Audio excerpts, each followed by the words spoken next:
So HBO have made a series on Chernobyl. I wonder what it's like for scientific accuracy. When the lava enters these tanks, it will instantly superheat and vaporize approximately 7,000 cubic meters of water, causing a significant thermal explosion. Whew, you had me worried there for a second there. I thought you were about to imply that there was going to be a nuclear explosion. We estimate between 2 and 4 megatons. Whoa, that's not just a thermal explosion, that would just be the expansion of gas. That's a thermonuclear explosion. You only get those out of hydrogen bombs. 5 megatons, that's a third of the size of the biggest thermonuclear device ever detonated by America. Everything within a 30-kilometer radius will be completely destroyed. Oh my god, why did they build a nuclear power plant that can blow up like a nuclear bomb? Including the 3 remaining reactors at Chernobyl. The entirety of the radioactive material in all of the cores will be ejected at force and dispersed by a massive shockwave. Oh my god, this is truly apocalyptic. How bad is this going to be? Approximately 200 kilometers, and likely be fatal to the entire population of Kiev, as well as a portion of Minsk. It's going to destroy a city 200 kilometers away. Is that all? The release of radiation will be severe and will impact all of Soviet Ukraine, Latvia, Lithuania, Belarusia. No. Someone tell her to stop. As well as Poland, Czechoslovakia, Hungary, Romania, and most of East Germany. What do you mean, impact? Yes, what does impact mean? I mean, surely it's not going to render it uninhabitable for a nice round number of years. For Belarusia and the Ukraine, impact means completely uninhabitable for a minimum of 100 years. You got anything else for us? For much of the area, a nearly permanent disruption of the food and water supply. Steep increase in the rates of cancer and birth defects. What you're looking at here is a scene from HBO's Chernobyl. And it's probably as inaccurate a thing as has ever been said in something claiming to be a docudrama based on real events. It's off by a factor of about 1 million, which puts it in the league of making a documentary about the space race in 1969 and topping it off with Neil Armstrong landing on Mars. That's off by a factor of about 1 million. Indeed, HBO's Chernobyl has very creepy similarities to this clip from years ago. If the heat managed to crack the cement slab, only 1,400 kilograms of uranium and graphite mixture would have needed to hit the water to set off a new explosion. The ensuing chain reaction could set off an explosion comparable to a gigantic atomic bomb. No. No. Our experts studied the possibility and concluded that the explosion would have had a force of 3 to 5 megatons. We estimate between 2 and 4 megatons. Minsk, which is 320 kilometers from Chernobyl, would have been razed and Europe rendered uninhabitable. Wow, it looks like even HBO had to turn down the scaremongering from this video. Look, this isn't just impossible. It's like turning air into gold.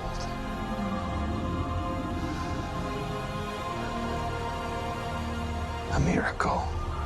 It's utterly impossible. This thing is just pure fiction. In fact, the degree to which it's pure fiction can be highlighted by seeing what a 5 megaton nuclear explosion would actually look like and how much damage it would do to Minsk. It's going to raise it? Really? Minsk, which is 320 kilometers from Chernobyl, would have been razed. Cool. So that's the Chernobyl nuclear plant there. These are the actual reactor buildings. And so what we're going to do is we're going to detonate a 20 kiloton nuke on nuke map. Boom. And we're going to move that right over the Chernobyl plant to see just how much damage that we could actually do. So the white circle here is the fireball, which are actually not that big. It's only a few hundred meters. And then you've got the high air blast, which is 20 psi. That's over an atmosphere, which will destroy most heavy buildings. Although it's only going to be said that's knocking them over. If you come to things like reactors, you'll mangle them, but you won't vaporize anything. Right? The only thing that's really going to be vaporized in all of this is the actual nuclear weapon here. The most of what you're looking at here in terms of damage is air blast. So, by the time you get out here, you're getting to lethal doses of radiation, and this is the thermal radiation, which basically gives you hard burns if you're in the open. And this is the air blast where it's going to be breaking windows, that sort of thing. So by the time you're this far away, it's not that big of a deal. So as you can see, 20 kilotons, that's the size that sort of flattened Hiroshima. It's a big bomb, but it's not sort of ginormous by any means of the imagination, in that by the time, even in Chernobyl, the actual town, you won't notice that much. By the time you get down to Kiev, you certainly wouldn't notice that much. And by the time you're over in Minsk, all the way over here, that's your detonation. So let's jack this up to a thermonuclear device, a large thermonuclear device, 5 megatons. Now, you'll notice these circles have changed somewhat in size and shape, so the fireball is now significant. It's 2.5 kilometers for the fireball. The high air blast is significantly bigger, and this is where you destroy most residential buildings, light buildings. I mean, you're just knocking them over. And this is now, with the big nukes, they get very high in the sky, but the atmosphere is only so thin, so the air blast doesn't tend to go out as far with bigger nukes. So now you'll see that the air blast and the thermal radiation are actually at about the same distance. So this is the air blast where you're merely breaking windows, but that's also about the distance where you're getting third-degree burns if you're in the open. So it's a sort of scorched area, that. Now, at that point, Kiev will probably know something is a little funny, but Minsk? He says this is going to destroy Minsk? I mean, damn, if I drop that on Minsk, maybe, but not at this sort of distance. And the idea that this is going to contaminate the whole of Europe is just crazy. So let's jack this up to the largest nuke that we can detonate with this thing, which is 100 megatons. So now we are getting into fairly large fireballs. They're you're into the kilometers, and you're flattening heavy buildings at a significant distance. Residential buildings, you're now to the point where you'd be destroying Chernobyl, and you'll notice that the air blast and the radiation are now very comparable. So this is what I was saying, the atmosphere is only 100 kilometers thick or something, and these go up a long way and they put off a lot of light, so they're going to scorch things out in the open. But Minsk, you're probably going to know something's funny, rolls of distant thunder or something. But this is the point where you're merely breaking windows.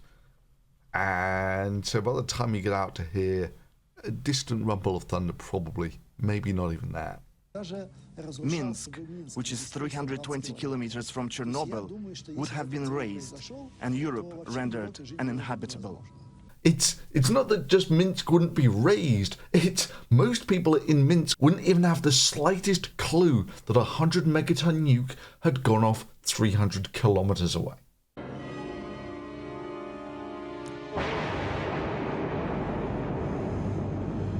At which point you might be thinking, why would someone be making such gargantuanly over-the-top predictions about how big a disaster Chernobyl could have been. Thank God it didn't happen.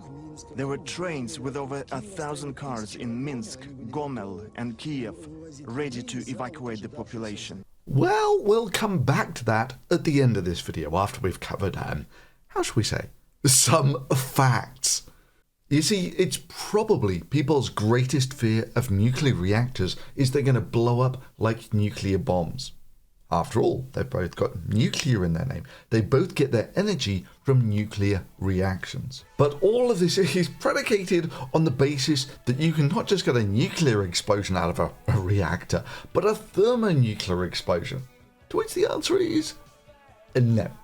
But this myth has been going on forever. I remember watching this video as a kid in the 80s, dancing with tears in our eyes. And the theme of the video was reactor goes critical and boom, everyone's going to die in a big explosion, which for some reason doesn't knock over the flowers, but hey, you know, it was the 80s. It didn't have to make sense. And everyone just dies in the radiation and our hero gets home to spend his last night with his girl and all that sort of thing. And I sat there thinking, that's a really strong argument. Why are we building these nuclear reactors if they can just explode and kill everyone? Well, it turns out that they can't. It's impossible. It just cannot happen.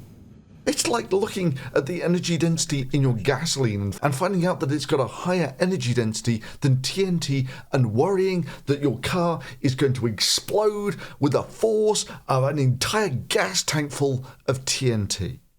It just cannot happen. So let's start with how nuclear bombs and reactors get all that energy in the first place. Certain big nuclei are unstable, and if they get hit by a neutron, they'll break up and give off a lot of energy. These particles are coming off at about the speed of light. Both the atomic fragments that are left after the nuclei split and the neutrons that come off too, as well as some high energy photons like X-rays and gamma rays. And if you use those neutrons to hit other large unstable nuclei, you get even more energy given off. Now, nuclear bombs are typically all about getting as much of that energy off in as short a period of time as possible. Meanwhile, nuclear power stations are all about getting a large amount of energy off, but at a constant simmering type rate, where you can use that heat to boil water and drive turbines. Now, one of the nuclei that has this rather special type property is uranium-235. Now, the thing is that uranium actually comes with different isotopes. They're the same chemistry, they just have different numbers of neutrons in the nucleus. And of the main nuclei available, 235 will do this, but 238 won't. Now, separating nuclei like this is a very expensive business. You may remember some time ago I had this highly enriched potassium-41. Now, separating that potassium-41 from regular potassium was very expensive. It cost about $70 million per kilogram. Well, that's going to be sort of fairly comparable to the price of separating out your uranium-235. Which means just for the 10 or so kilos you would need for the nuclear bomb you wanted to drop on Japan, it would cost in the region of $700 million. Now, sure, you might want to scratch a zero or so off that for economies of scale and the such like, but this is the league that you're in. Or if you want another beat on this, most power reactors don't run on highly enriched uranium because it's pointlessly expensive and makes your reactor design more difficult. However, certain research reactors use the stuff because it's good for generating high fluxes of neutrons. So a core is several kilograms of uranium and they'll burn 2 or 3 of them a year. So let's say about 10 kilograms per year. And that requires a budget of about 6 million euros for the fuel cycle.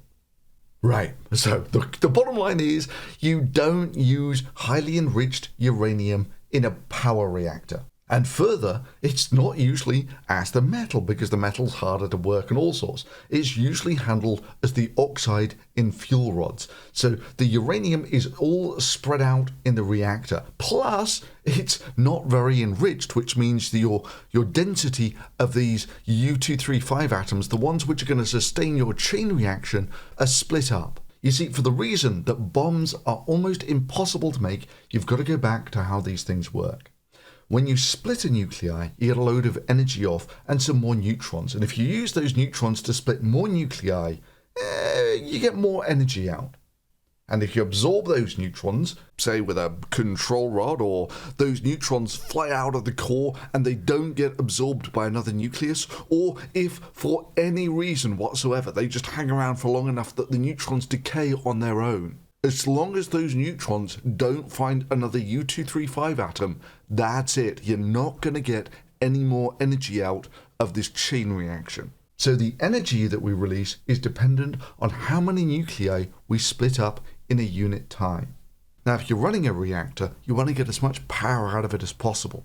But you don't want it to run particularly hot because it's going to start to melt. So you'll have this big block, which can often be tens of tons with a load of holes through it. And that's the block that you're going to heat up with your nuclear fission. And that's going to heat up the water to hundreds of degrees, something in that sort of league. And that's going to boil the water and run the turbines. And it's going to burn that core over the period of months to years.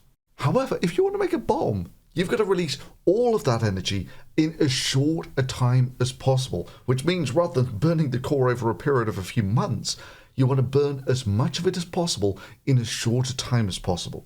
Not seconds, not milliseconds, but microseconds.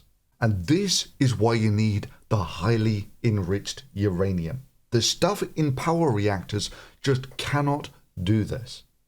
You see, the thing is, in the early stages of a nuclear explosion, first of all, a block of uranium is going to get up to 100 degrees, then 1,000 degrees. At about this point, the uranium, if you just left it there, would melt. And that's no good. So you've got to hold it in that critical configuration while more decays are going on and the temperature gets up to about 4,000 degrees, at which point the uranium would boil. And that's, again, a big problem, because if it turns into a gas, you're going to lose this crucial critical configuration, which basically means the neutrons that you're giving off by splitting your nuclei aren't going to be finding other U-235 atoms to split, which basically means your nuke stops producing energy. So absolutely everything about making a nuke is holding this critical mass together for as long as possible, which is measured in millionths of a second. Now, eventually, of course, once it gets up to millions of degrees, pretty much everything in the bomb is turning into gas, and it just moves apart like a regular expanding gas, and you lose the criticality, and it stops generating more energy. However, if you were really successful in holding it together for long enough, all those splitting of nuclei has released a load of X-rays. Now, those X-rays are absorbed by the surrounding air, which then gets up to sort of plasma-type temperatures, and it just expands like a regular big ball of hot gas, which is actually what causes the blast wave that kills most of the people in a nuclear explosion. Mostly what kills people in a nuke is a pressure wave. So let's take a look at some actual nuke footage. Boom, look at that. Now, it's actually fairly difficult to get a feel of how quickly and how big what you're looking at is. Fortunately, a load of these things were declassified recently by Lawrence Livermore Labs. And what this is it's a nuke of about 40 kilotons, which is comparable to the bomb that destroyed Nagasaki and Hiroshima, and it's on a 500-foot tower. And if you take a look at the bump that comes with all of this, you'll find that they claim that it was filmed with multiple cameras capturing these events at about 2,500 frames per second. So, half a millisecond per frame, which means that, remember what I was telling you, that the actual nuke goes off in millionths of a second, not in milliseconds. So we can actually go through the nuke frame by frame here. Each frame here is about 2,500th of a second. So we approach time. This is the counter here. This is T0. And it's basically all over. All of the energy for the nuke has already been released.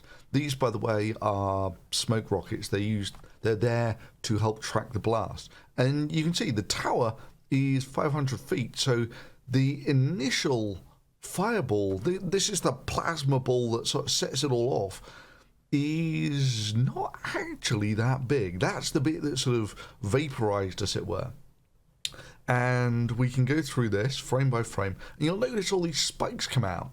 Now, what the hell are those spikes? Well, the tower, which you can see here very clearly, is actually held up by guy lines, and the huge photon flux coming off this thing actually turns some of that into plasma, which is pretty luminescent. And so that's why you got these spikes coming out the bottom of your nuke. And we can actually scroll forwards a bit here, and you find that by about, I'm going to go for 42 because it's a great number, by frame 42, this nuke has now gone the entire length of that tower. So let's work out how fast that was actually going. So it's a 500-foot tower, which I'm going to convert into meters by dividing by 3-ish. So it's about 150 meters, that sort of thing. And the camera was doing, what was it, 2,400 frames per second, which means that one frame is about half a millisecond. Cool. And it took 42 frames to get to the bottom, so how long is that? It's 42 times by the time per frame. It's about 100th of a second, maybe 200ths of a second it takes for that blast to go all the way down to the tower and get to the ground. So obviously if it's going that many meters in that many seconds, which means that that's the velocity, it's about 10 kilometers per second, which is about the speed that things that really detonate go at. So that's a lot far. That's basically the speed of sound in a solid, which is much faster than the speed of sound in a gas, which is about 300 meters per second. So if we were to look at this in terms of multiples of the speed of sound in air, I can see it now, it's about 30 times, but it's about 30 times the speed of sound that fireball is expanding at. So you get the initial fireball, and after that it's basically just an expansion of gas. Now this is going 30 times the speed of sound at the moment, so there's no way you can get a subsonic pressure wave off it. However, eventually it'll slow down to the speed of sound, and at that point you'll actually get the pressure wave comes off this thing traveling at the speed of sound. And I think this is it here. I think this bit is it here. On some of them you can see it fantastically well. Yeah, there you go. You see it moving the smoke rockets. Watch here, and you'll see the smoke rockets have done their job, and you actually track where the blast wave is. Look at that. What's this boy here?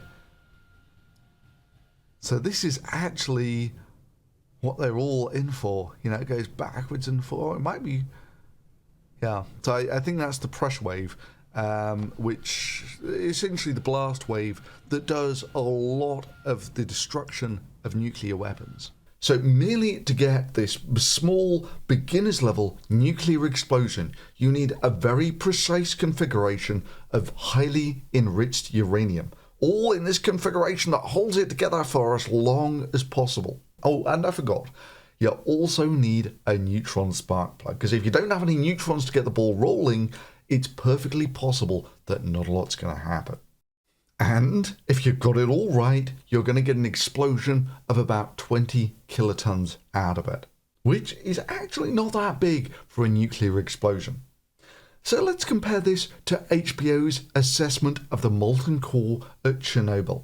Well, we estimate between 2 and 4 megatons. Everything within a 30-kilometer radius will be completely destroyed.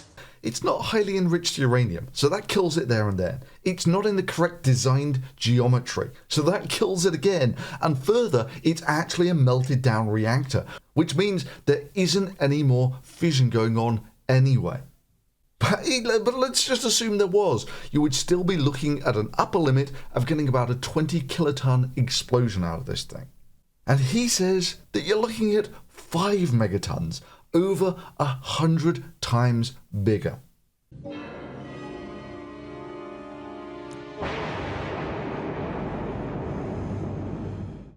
Sorry, but the only way you can get that sort of yield out of a nuclear bomb is to make it thermonuclear, which is an even harder to construct device.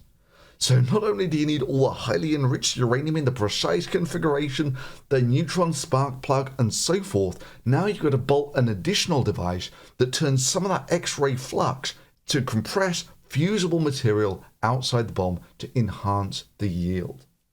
In reality, all you had at Chernobyl was a molten core. You see, this is the problem with reactors. So the business end of a nuclear power station is little different than the business end of a coal or oil or gas power station. You're essentially just using heat to boil water and spin turbines. However, you really can't overheat a coal or a gas power station that easily because it doesn't burn that hot, and it's very easy just to turn off the valve or not put more fuel into the power station.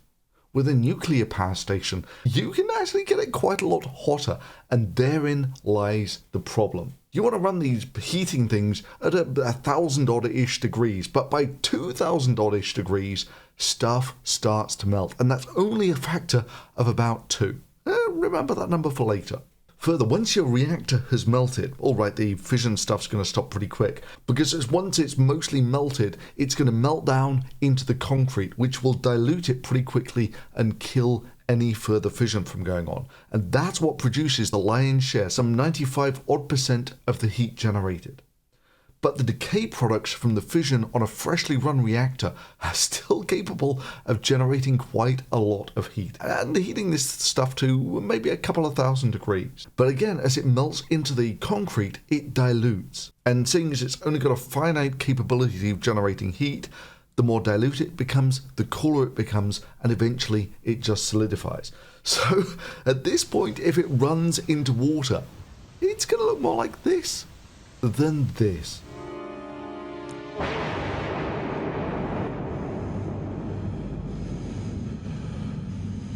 This second explosion would have been accompanied by a terrible shockwave.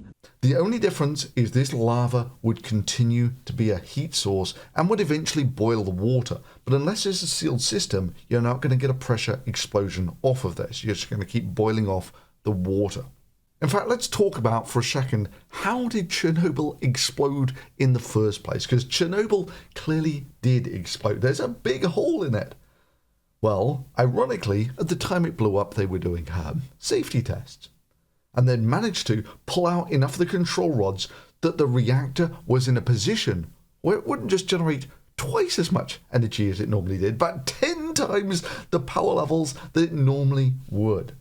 If they had a well-designed reactor, you wouldn't be able to do this at all. And if they'd actually followed their own procedures, they wouldn't have done this either. Anyway, not only was the reactor in this configuration where it could generate 10 times the regular amount of power, they got it into the position where it was generating 10 times the amount of regular power, at which point that energy spike overheats the water in the cooling system, which overpressures this sealed system. It just blows up on exactly the same principle as a dry ice bomb. Too much pressure in a small system.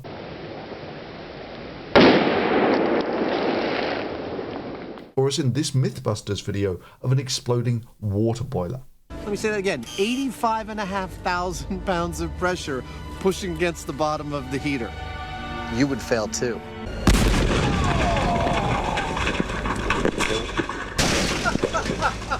Now, there was actually a second explosion. There were 2 explosions that were heard. The first one we think was a steam explosion. Nobody knows what that second one was. They speculated it was a second steam explosion. Others speculated it was hydrogen. Nobody really knows. Well, here's an interesting speculation for you.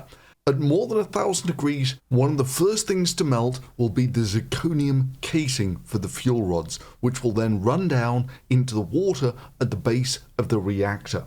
And I'll take a wager that molten zirconium at this sort of temperature reacts with water in a Coulombic explosion in a very similar way to which sodium-potassium alloy explodes in water.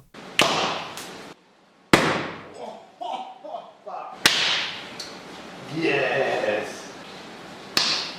Oh! The water is 25 degrees.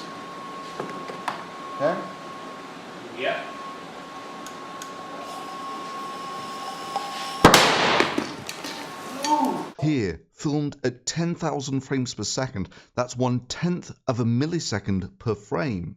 The whole reaction is over before it's even started. However, if you stop and go through it frame by frame, not much happens. And then in 1/10,000th of a second, the drop turns into a hedgehog.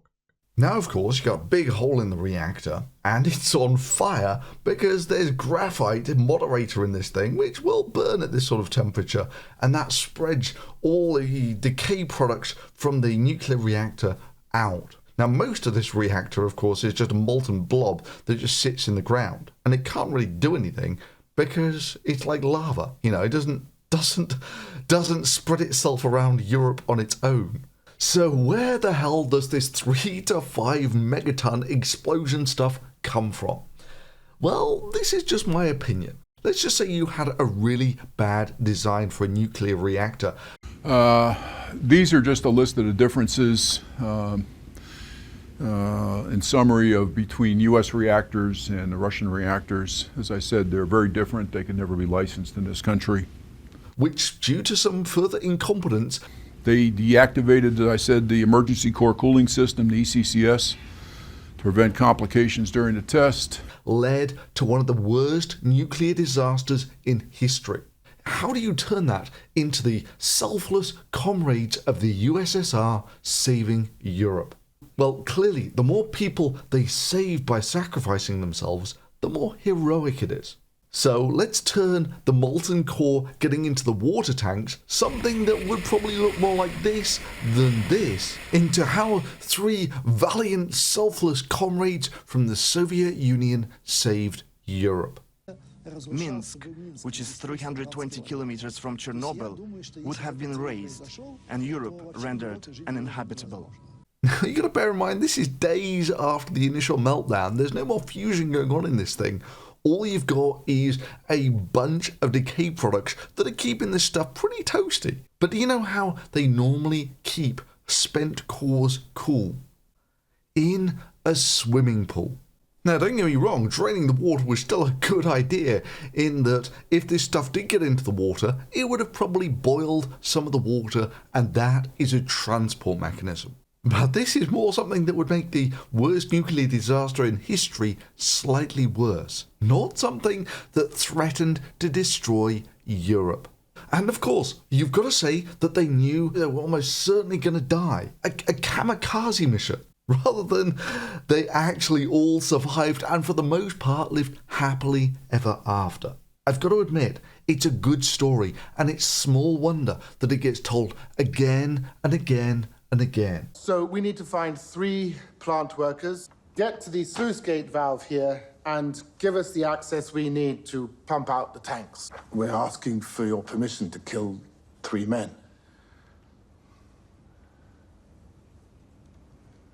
I mean, it makes for great drama.